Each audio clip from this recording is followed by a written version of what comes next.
नमस्कार प्रिय दर्शकों, उपस्थित हूँ एक बार फिर से आप सभी के सम्मुख। वर्तमान परिस्थिति कोरोना महामारी के कारण सबके मन में एक प्रश्न उठता है कि इससे कब निजात मिलेगा। अक्सर लोग पूछते हैं कि कोरोना से कब राहत मिलेगी, कब ये समाप्त होगा। तो ये ग्रहों की स्थिति के अनुसार एक प्रैक्टिकल सोचेंगे आप, प्रैक्टिकल को देखते हैं आप, तो ये संभावना तो आप भूल जाइए कि कोरोना कभी ख़त्म भी होगा। हाँ, इसकी इलाज आएगी। ये प्रश्न तो अब तक ख़त्म हो चुका है कि कोरोना कभी ख़त्म होगा। अब जीना इसी के साथ में है, सतर्कता के साथ, अपने आप को संभालते हुए, अपने जीवन की संघर्षों के साथ इसको भी साथ में लेके आपको आगे बढ़ने के लिए सीखना पड़ेगा। यही परिस्थिति की मांग है और यही समय की मांग है। जब तक इसके इलाज नहीं आता, जब तक इसका कारगर उपाय नहीं आते हैं वैज्ञानिक दृष्टिकोण से, तब तक अपने आप को मानसिक रूप से ऐसे तैयार करने का प्रयास करें जो अब अपने जीवन को आगे ले जा सकें। कोरोना को साथ में रखते हुए बिल्कुल अपने आप को सुरक्षित रखें और अपनी उसी गति के साथ प्रयास करें इसके साथ में आगे बढ़ने की। चलिए विषय की ओर आगे बढ़ते हैं। तो धनु लग्न की आज चर्चा है। जो 12 लग्न की अपनी उनकी विशेषता और कारक अकारक ग्रहों की जो चर्चा चल रही थी, उसके अंतर्गत 3 लग्न रह गए थे, क्योंकि बीच में हमने राशि फल 12 राशियों के लिए जून माह का राशि फल उस विषय की ओर बढ़े थे और सभी अपलोड भी हो चुके हैं। अब जो 3 लग्न रह गया है, धनु मकर कुंभ मीन, 4 लग्न, तो आज बारी है धनु लग्न की। आइए धनु लग्न को समझते हैं। धनु लग्न का स्वामी गुरु हैं, देव गुरु बृहस्पति, और इनका तत्व अग्नि है।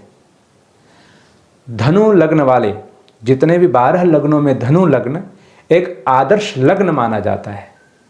यदि लग्न में पाप ग्रहों की प्रभाव न हो तो ऐसे व्यक्ति, धनु लग्न वाले ऐसे व्यक्ति प्रेम, सद्भावना, करुणा, आशावाद, व्यवहारिक व अपने उदारवादी के लिए जाने जाते हैं। इनकी उदारता इनके अंदर परिपूर्ण होता है।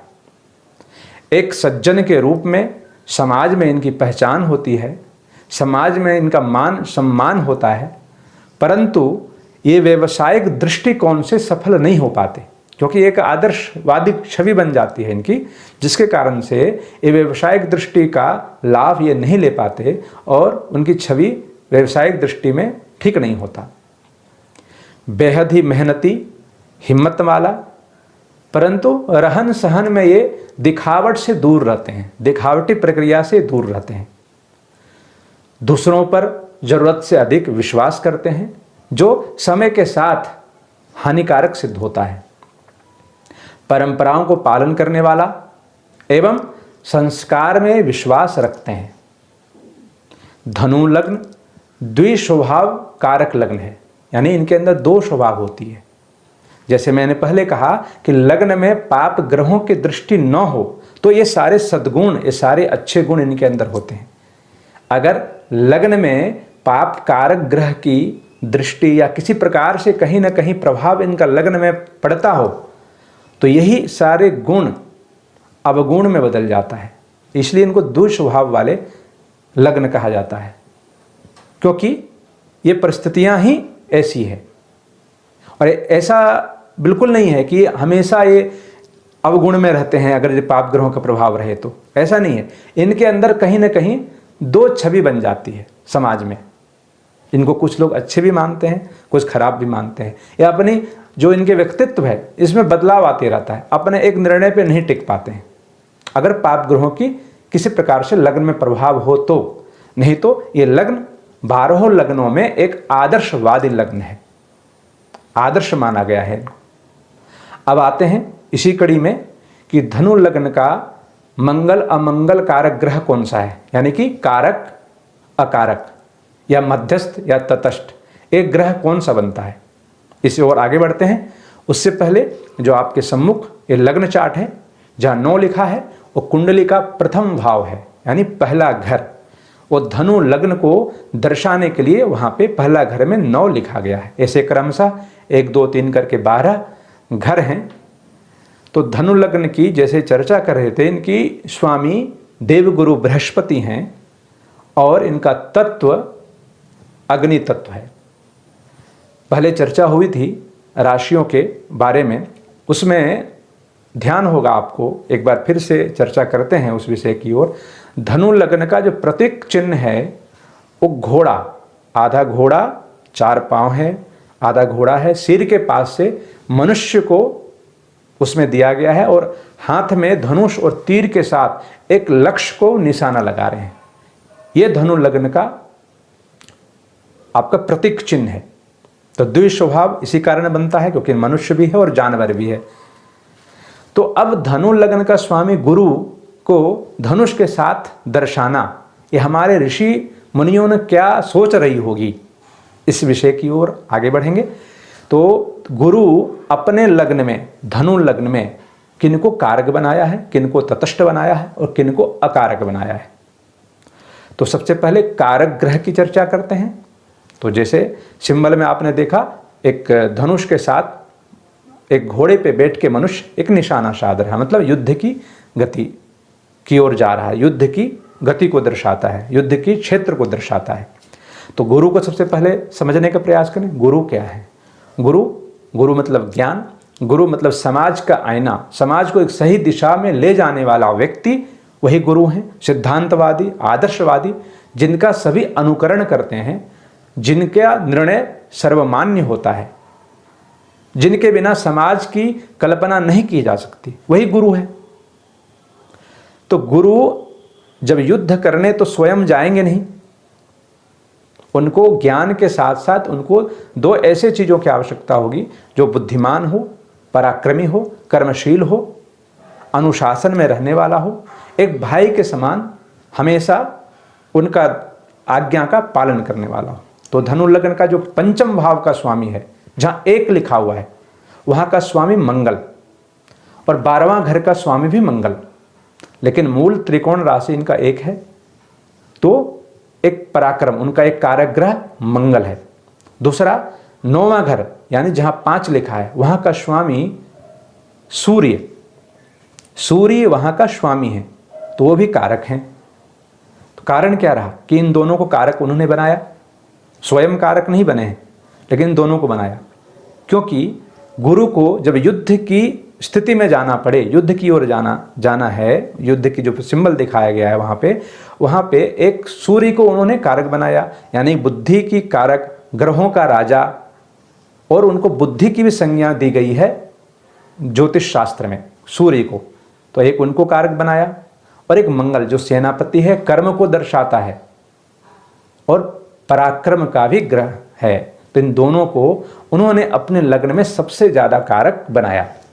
यानी कि आप धनु लग्न के हैं तो आपकी मंगल की महादशा और सूर्य की महादशा, ये आपको एक गेम चेंज करने वाला होगा। मतलब आपका जीवन का गोल्डन पीरियड हो सकता है, आपका स्वर्णीय समय हो सकता है, अगर ये दोनों समय है और ये दोनों ग्रह मंगल और सूर्य आपकी कुंडली में सही प्लेसमेंट में है, सही स्थान में है, तो इसका लाभ आपको बहुत मिलने वाला, लाभ सिद्ध करने वाला है, आपके जीवन को बदलने वाला है। आपकी सारे आकांक्षा जो है, आपका जितनी आपने कल्पना की होगी जीवन में, वो सब कुछ देने वाला है। परंतु ये अगर कुंडली में सही प्लेसमेंट में नहीं है, सही स्थिति में नहीं है, तो भी इनका ऐसा नहीं कि लाभ नहीं मिलेगा, परंतु आपको प्रयास करके मिलेगा, या इसकी उपाय कर लें। इसको अपने पक्ष में करने के लिए इनकी उपाय, इनके रत्न धारण कर सकते हैं, इनके और भी कई क्रिया है, इनके लिए आप पूजा पाठ, दान धर्म इत्यादि कर सकते हैं, तो ये आपके पक्ष में रहेंगे और इनका पूर्ण लाभ ले सकते हैं। अब आते हैं तटस्थ ग्रह के। तटस्थ ग्रह धनु लग्न में चंद्रमा और स्वयं गुरु हैं, जो लग्न के स्वामी हैं। तो गुरु यहाँ पे एक लग्न के स्वामी हैं और एक केंद्र, यानी चौथा स्थान जहाँ 12 लिखा हुआ है, उस स्थान का स्वामी भी गुरु हैं। एक केंद्र के होने के कारण, स्वयं लग्न का स्वामी होने के कारण इन्होंने अपने आप को तटस्थ रखा, यानी मध्यस्थ रखा। एक गुरु का स्वभाव भी है समाज में वो मध्यस्थ रहे, वो सभी को एक समान देखे, तो अपने स्वभाव के अनुकूल उन्होंने अपने आप को तटस्थ रखा। साथ ही चंद्रमा को भी उन्होंने तटस्थ ही रखा अपने साथ, क्योंकि चंद्रमा अष्टमेश है, मारक है, परंतु चंद्रमा मन का स्वामी है, मां का कारक दिया गया है ज्योतिष शास्त्र में चंद्रमा को, और लग्नेश का मित्र भी है, यानी कि गुरु के मित्र हैं वो। तो चंद्रमा को भी उन्होंने तटस्थ यहां पे रखा। ये दोनों, जब भी आपकी कुंडली में चंद्र या गुरु की महादशा आएगी और कुंडली में सही पोजीशन में आपका है, तो इनका भी आपका लाभ मिलने वाला है, जरूर मिलेगा। अगर नहीं है तो इसके भी उपाय करके इसका पूर्ण लाभ आप ले सकते हैं। अब आते हैं अकारक ग्रह की ओर। अकारक ग्रह वो है जो इनकी महादशा अंतरदशा में आपके लिए बहुत संभलने की आवश्यकता है, बहुत ध्यान देने की आवश्यकता है। तो धनु लग्न में अकारक ग्रह है बुध, शुक्र और शनि। तो जानते हैं कि इनको क्यों बनाया अकारक। सबसे पहले बुध की बात करते हैं। बुध धनु लग्न में दशम भाव जहां 6 लिखा है वहां का कर्म का स्वामी है, और सप्तम भाव जहां 3 लिखा है वहां दाम्पत्य या पत्नी का स्थान, व्यापार का स्थान का स्वामी है। 2 केंद्र के मालिक हैं, फिर भी बुध को अकारक बनाया। क्या कारण रहा? कारण यह है कि बुध का स्वभाव को आप समझेंगे तो बुध क्या है, एक बालक है, एक कुमार है। तो युद्ध में आप जाते हैं तो बालक को या कुमार को साथ में लेके नहीं जा सकते, क्योंकि वो एक कमजोरी सिद्ध होगी। अब युद्ध में इनको लेके आप जाएंगे तो, बच्चे को साथ में लेके जाएंगे तो वो तो आपके लिए कमजोरी है, आप युद्ध कर ही नहीं पाएंगे। तो इसलिए उनका स्वभाव के कारण, बुध के स्वभाव के कारण 2 केंद्र का अधिपति होने के बावजूद भी गुरु ने बुध को अकारक रखा, उनका किशोरावस्था के कारण, उनका बालकत्व के कारण। अब आते हैं शुक्र की। तो शुक्र धनु लग्न में एकादश भाव का स्वामी, साथ ही 2 जहां लिखा हुआ है, मतलब शत्रु भाव, मित्र, शत्रु भाव, ऋण या फिर रोग का जो कारक स्थान है वहां का स्वामी है, और एकादश भाव जहां 7 लिखा हुआ है वहां का स्वामी है। तो आपने देखा होगा अभी तक जितने भी लग्न है सब में आय का स्वामी, 11वां घर का स्वामी को अकारक माना है हमारे ऋषि मुनियों ने। कारण धन भाव है, आय का स्थान है, मतलब धन ही हर अकारक का जड़ है। धन को हमेशा अकारक ही माना है। सभी समस्याओं का जड़ देखेंगे तो धन ही है। जरूरत से अधिक आप धन लेने का प्रयास करेंगे, जरूरत से अधिक धन को आप संग्रह करने का प्रयास करेंगे, कमाने के लिए प्रयास करें, कमाने के लिए जो अपने पास धन है उसको गवा सकते हैं आप। और ऋण और शत्रु जो दूसरा है, 6ठा घर का उसमें जहाँ 2 लिखा है, तो युद्ध में जाते हैं तो आप शत्रु को साथ में लेके तो नहीं जा सकते। तो ये भी एक कारण है कि शुक्र को गुरु ने अकारक बनाया। दूसरा एक कारण और है कि गुरु और शुक्र दोनों ही गुरु कारक हैं, दोनों का स्वभाव गुरु जैसा है। एक देव गुरु हैं, एक राक्षस गुरु हैं। तो एक म्यान में 2 तलवार नहीं रह सकती, दोनों अलग अलग स्वभाव के हैं। एक सही दिशा की ओर ले जाते हैं, एक गलत दिशा को ले जाते हैं। तो इसलिए शुक्र को भी उन्होंने अकारक माना अपने लग्न में। अब आते हैं शनि। शनि कुंडली में आपका द्वितीय स्थान का स्वामी, साथ ही तृतीय स्थान का स्वामी होके है। तो शनि का स्वभाव न्यायाधीश का है, शनि का स्वभाव दास का है। तो निश्चित तौर पे न्यायाधीश तो किसी के पक्ष में नहीं हो सकते, और उनको वो युद्ध में नहीं जा सकते साथ में, क्योंकि न्यायाधीश तो कभी जाएंगे नहीं साथ में आपके लिए युद्ध करने। तो न्याय के लिए उनको भी अकारक माना है, क्योंकि वो गुरु के साथ उनकी तुलना भी ठीक नहीं है, और वो दास कारक ग्रह है और न्यायाधीश का ग्रह है। तो शनि यहाँ पे द्वितीयस का स्वामी है, और द्वितीयस यहाँ पे मारक बनते हैं धनु लग्न में। तो इसके कारण शनि को भी उन्होंने अकारक बनाया। तो जब भी शनि, बृहस्पति, शनि, शुक्र और बुध की आपकी महादशा अंतरदशा रहे तो धनु लग्न वाले को विशेष सावधानी रखनी चाहिए। अगर आपकी कुंडली में सही प्लेसमेंट इन 3 ग्रहों का नहीं है तो आपकी समस्या 2 गुनी बढ़ने वाली है। मतलब परेशान तो होंगे ही, साथ ही आपको मान सम्मान, धन, शरीर सब कुछ जाने वाला होगा। तो इसमें विशेष सावधानी रखें। इसके सही पोजीशन में है और इनकी महादशा आई तो भी आपको उसका लाभ नहीं मिलने वाला है। इसलिए इसका अब रत्न धारण नहीं करना चाहिए। अकारक ग्रह का रत्न कभी भी धारण नहीं करना चाहिए। इसके आप दान धर्म या इसके अधिपति जो देवता हैं उनकी आराधना करके आप इसको शांत कर सकते हैं, इनकी स्तुति कर सकते हैं, इनसे प्रार्थना कर सकते हैं। और फिर जो अनिष्ट कारक बनने वाले कम से कम अनिष्ट तो नहीं करेंगे अगर ऐसा आप करते हैं तो। और एक बात है जो मैंने कहा कि जो धनु की जो तत्व है वो अग्नि है। अब इन्होंने जो कारक ग्रह बनाया था, सूर्य और मंगल को इन्होंने बनाया है, तो ये भी दोनों अग्नि तत्व के हैं। तो ये एक कारण ये भी है कि उन्होंने सबसे कारक यहाँ पे अग्नि तत्व होने के कारण इनको बनाया, सूर्य और मंगल को। तो धनु लग्न की जो विशेषताएं हैं और इनके जो कारक अकारक ग्रह या मध्यस्थ ग्रह की जो परिभाषा है, आशा करता हूँ आप इसको समझे होंगे और आपके अंदर आपकी सकारात्मक और नकारात्मक दोनों आपके अंदर है।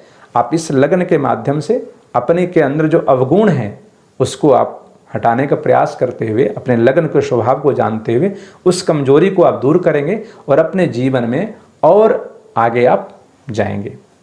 आगे मकर लग्न के साथ फिर उपस्थित होंगे। तब तक के लिए नमस्कार।